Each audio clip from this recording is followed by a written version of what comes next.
There is a country that measures success not in GDP, but in gross national happiness, where every tourist pays a minimum of $200 per day just to enter,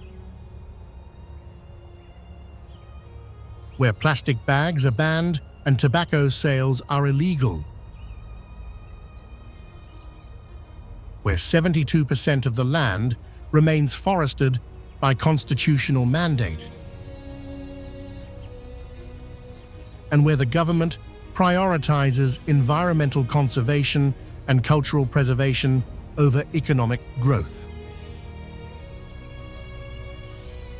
This is Bhutan, the last surviving Buddhist kingdom in the Himalayas.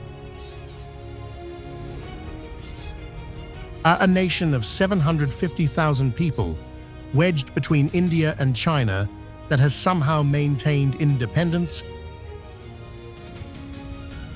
culture, and pristine environment while neighbors industrialized and globalized.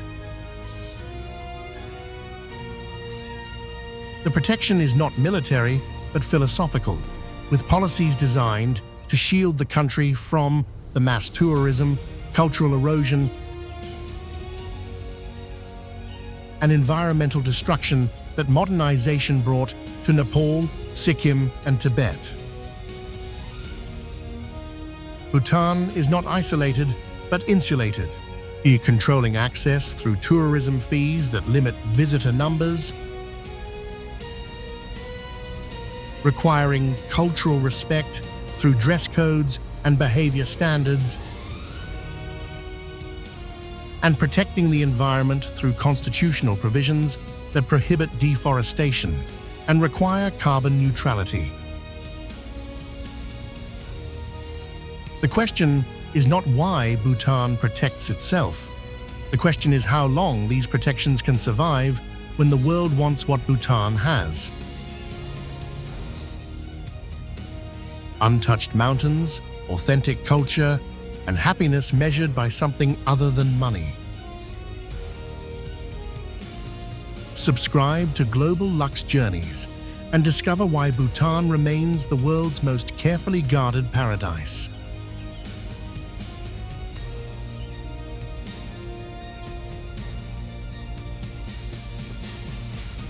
The capital contains 100,000 people, making it the largest city in Bhutan.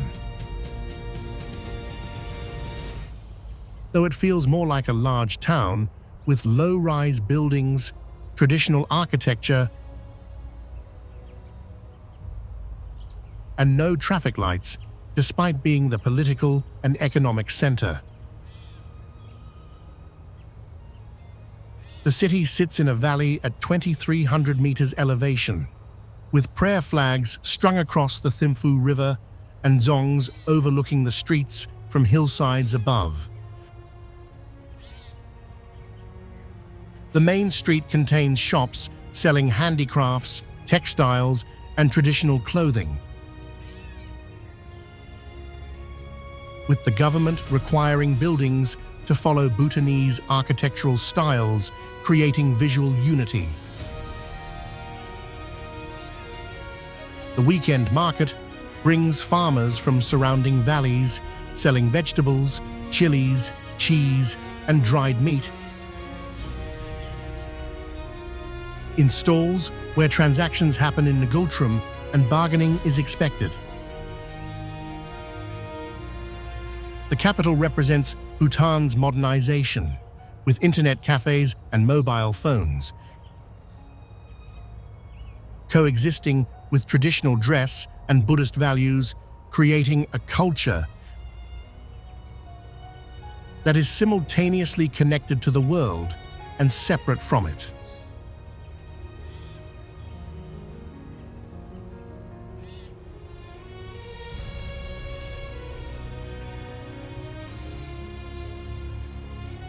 The valley contains the only international airport in Bhutan, with pilots requiring special certification to land on a runway surrounded by mountains in approaches that are visual only and possible only during daylight hours when weather permits. The town spreads along the Paro River with rice fields extending to the mountains, creating landscapes that are agricultural and beautiful without the commercialization that transformed similar valleys in Nepal. The main street contains hotels, restaurants, and shops serving tourists who arrive through the airport before dispersing across the country, with Paro being both gateway and destination for the Tiger's Nest Monastery that draws visitors from globally. The valley represents Bhutan accessible, with infrastructure and amenities making it comfortable for tourists, while maintaining traditional character through architecture regulations and cultural practices that persist despite international exposure that inevitably changes places it touches.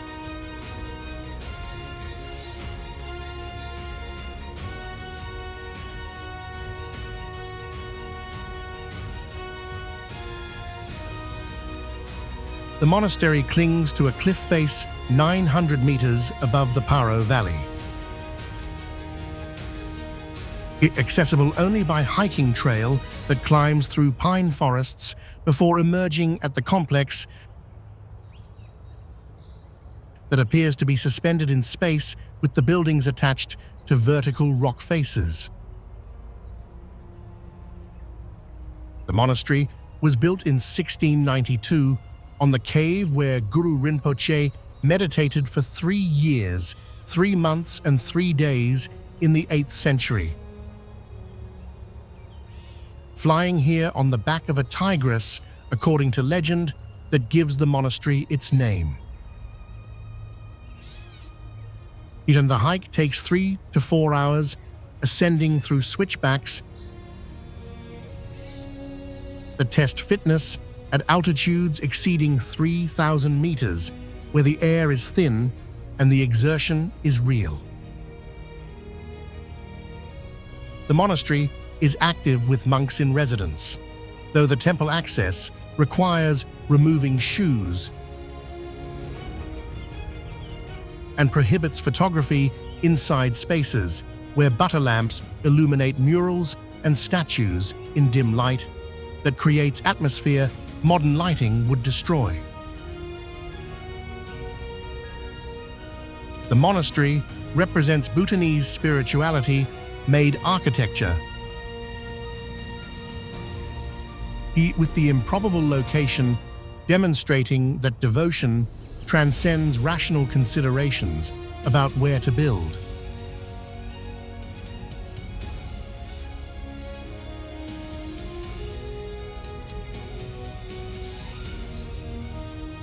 The valley at 1,300 meters elevation is warmer than Thimphu or Paro,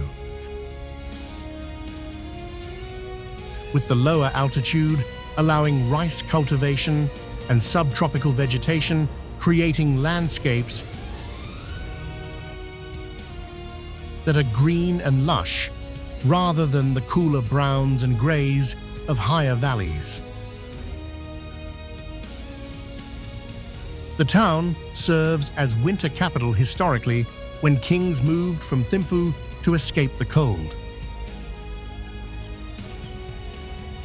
With the tradition continuing until 1955, when Thimphu became year-round capital.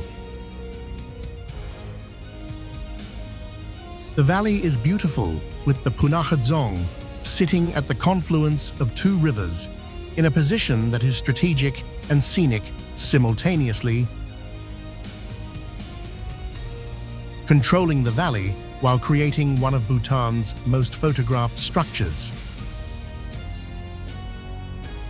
The valley represents Bhutan's agricultural heartland, with rice terraces climbing hillsides and farmers maintaining practices that have sustained communities for centuries without the mechanization and chemical inputs that industrialized agriculture elsewhere brought with productivity, increases, and environmental costs that Bhutan has avoided through policies protecting traditional practices.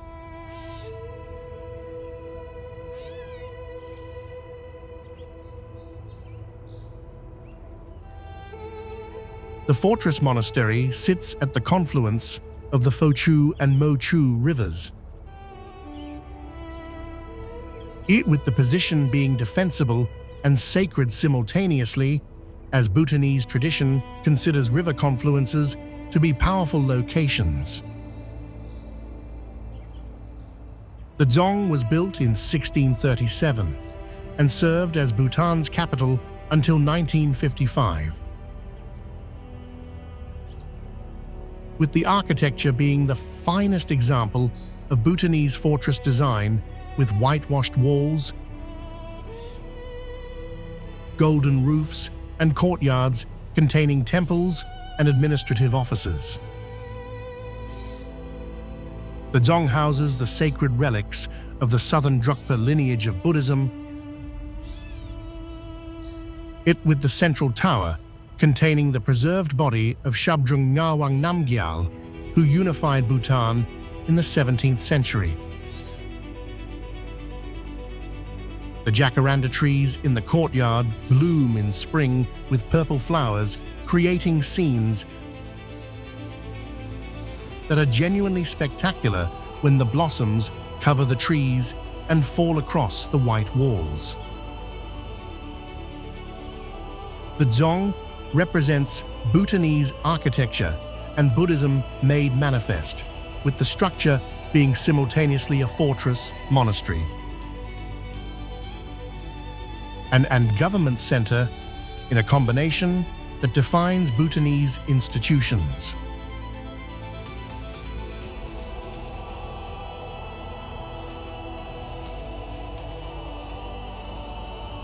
The mountain pass at 3,100 meters connects Thimphu to Punakha,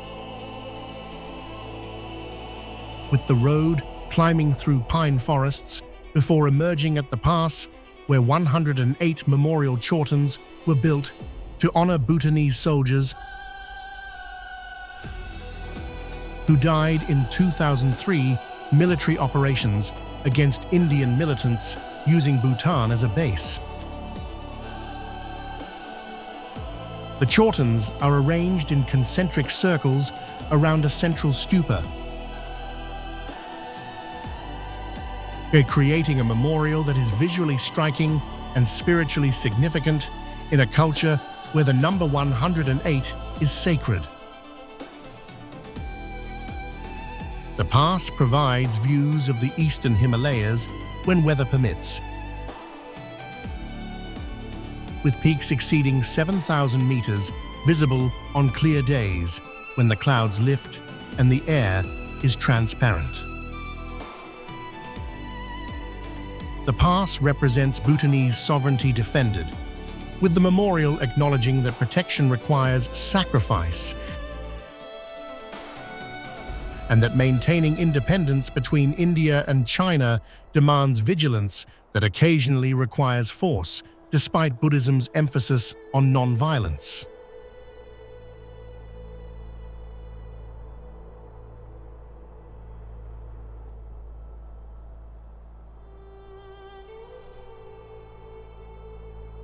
The glacial valley in central Bhutan is a wetland and winter habitat for black-necked cranes that migrate from Tibet,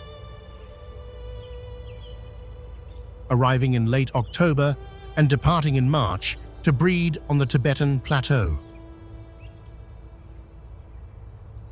The valley contains no roads in the central area, with the wetlands being protected and the surrounding hillsides containing villages where farming and tourism provide livelihoods. The Gangti Monastery overlooks the valley from a ridge, with the monks performing crane blessing ceremonies when the birds arrive and depart. demonstrating the integration of Buddhism and conservation that characterizes Bhutanese environmental protection. The valley is peaceful with traditional farmhouses scattered across hillsides and prayer flags marking sacred sites, creating landscapes that feel timeless despite the guest houses serving tourists who come to see the cranes and experience the valley's tranquility. The valley represents Bhutanese conservation success, with the crane population being stable and the wetlands being protected through community management that balances conservation with livelihoods.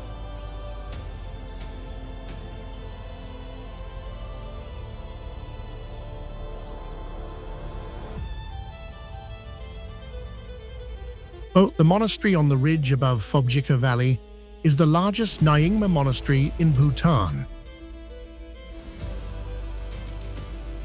With the current structure being built in the 17th century, though the site has been sacred since earlier periods.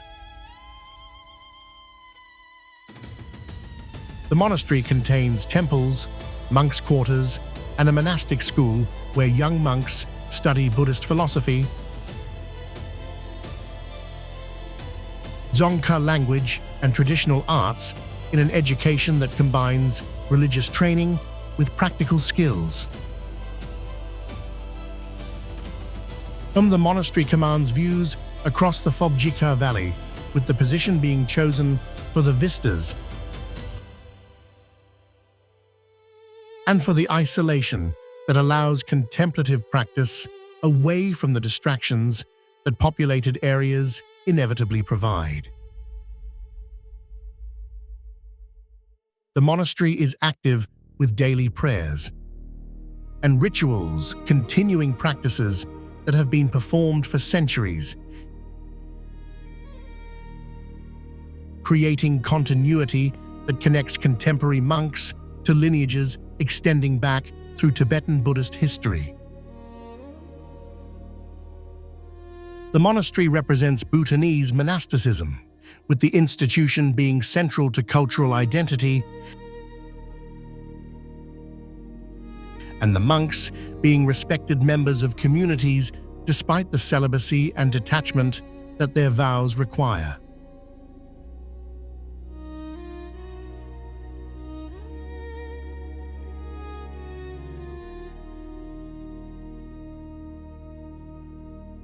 The valley complex in central Bhutan contains 4 valleys where Buddhism first entered Bhutan in the 7th century,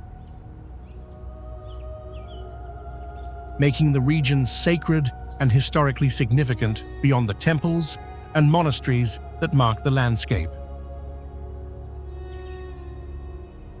The valleys are at 2,700 meters elevation, with cool temperatures and apple orchards, creating landscapes that feel alpine despite being in the Himalayas. The region contains some of Bhutan's oldest temples, including Jambe Lakang, built in 659 CE by the Tibetan king Songtsen Gampo. As one of 108 temples constructed across the Himalayas to subdue a demoness whose body was believed to cover the region. The valleys are less visited than Paro or Punakha, despite the historical significance, with the remoteness protecting the region from tourist pressures that threaten more accessible areas. The valleys represent Bhutanese Buddhism's foundations, with the temples and the traditions being older than the unified Bhutanese state that emerged in the 17th century.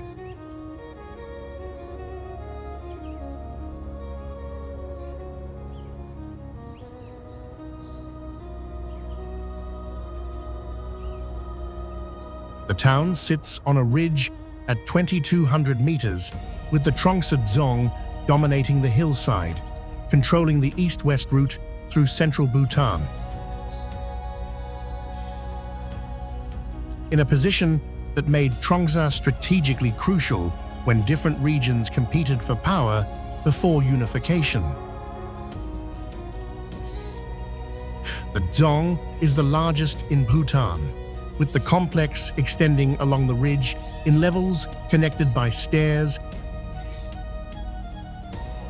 and passages that create a fortress that is genuinely impressive in scale and position.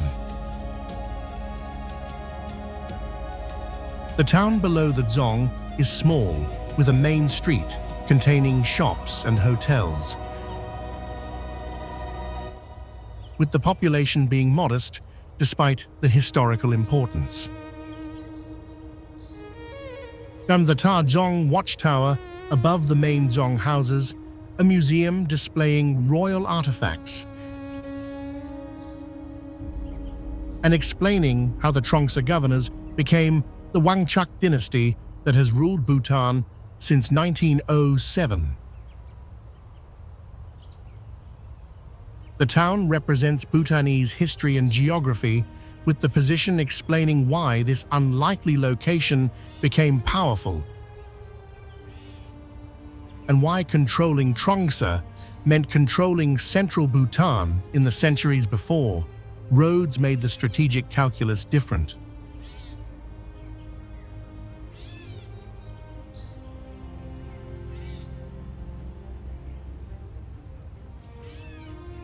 The fortress monastery, built in 1648, extends along the ridge for 500 meters,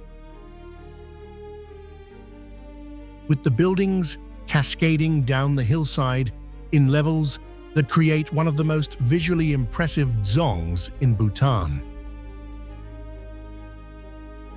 The dzong contains over 25 temples and numerous administrative offices, with the complex being large enough that navigation requires asking directions, and the layout being complicated enough that first-time visitors inevitably become disoriented in the passages and courtyards. And the Dzong commands views up and down the valley, with the position allowing defenders to see approaching forces from kilometers away, and the natural fortress qualities making the Dzong nearly impregnable to traditional siege tactics. The Dzong remains active, with monks in residence and administrative functions continuing, creating a living fortress rather than a museum, despite the historical significance. The Dzong represents Bhutanese fortress architecture at its most developed, with the scale and the sophistication demonstrating the resources and the skills that 17th century Bhutan could mobilize for strategic construction.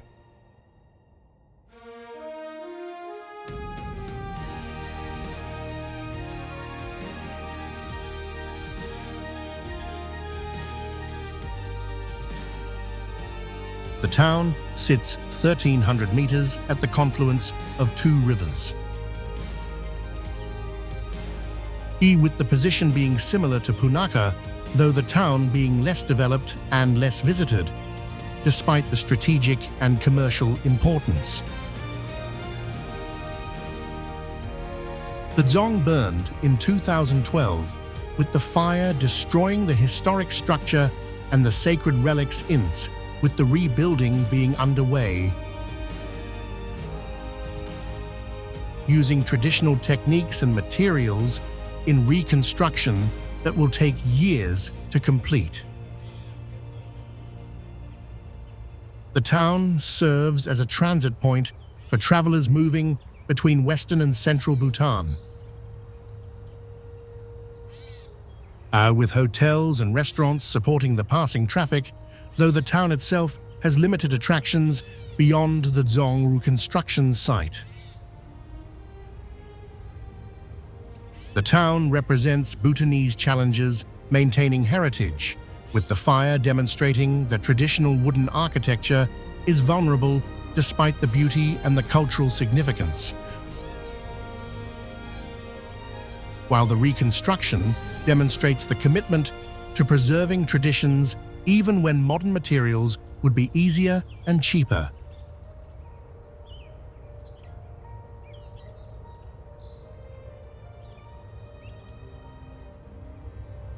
The temple in the Punaka Valley is dedicated to Drukpa Kunli, the divine madman who lived in the 15th century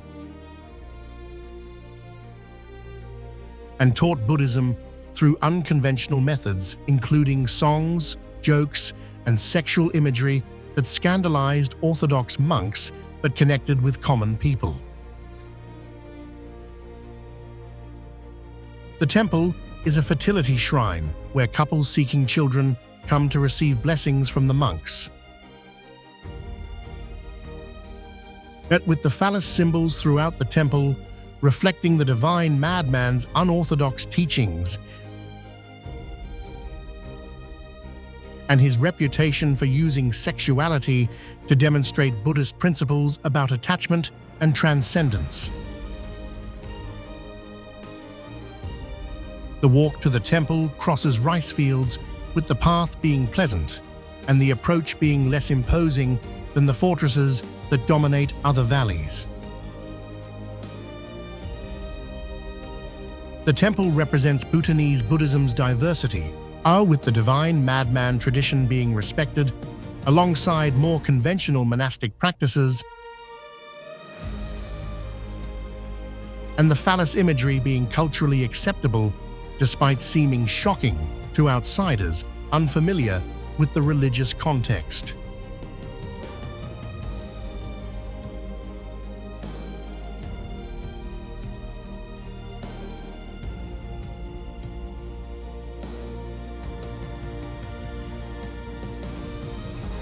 Bhutan is protected through policy, with the daily tourist fee limiting visitor numbers to levels that infrastructure can support and that culture can absorb without being overwhelmed.